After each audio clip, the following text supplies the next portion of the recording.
Three. Hi! Kira Band. Ito po ang hiyang sa akin.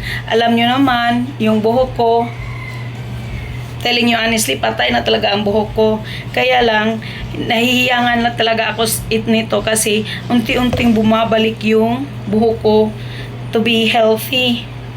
Kasi pang botox siya at saka yung kulay hindi talaga nag-iiba, yun pa rin pag kaya nga ayaw kong maglagay ng kahit na anong chemicals instead of this one because it really make my hair more healthy than before.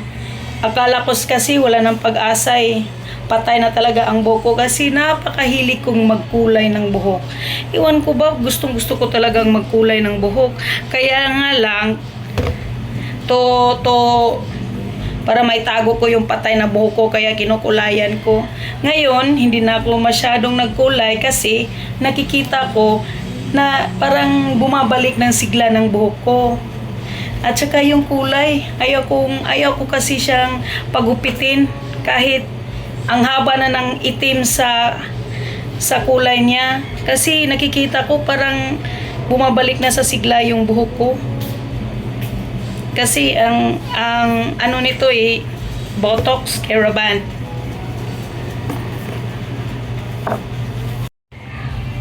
Ayan, tinapos ko na. Nilagyan ko talaga isa-isa. Nilagyan ko talaga every line. Nilagyan ko. Tingnan mo.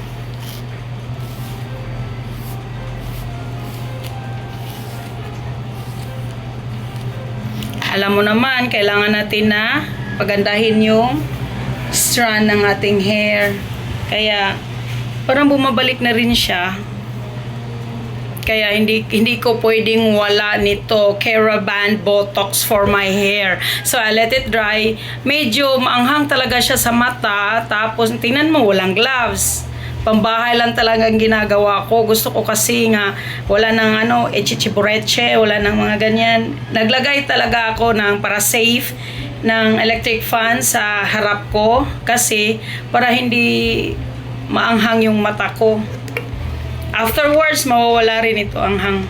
Kaya, if you want to make your hair Botox and healthy and more younger looking hair strands, you try this one.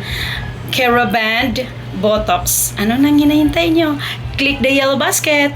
God bless!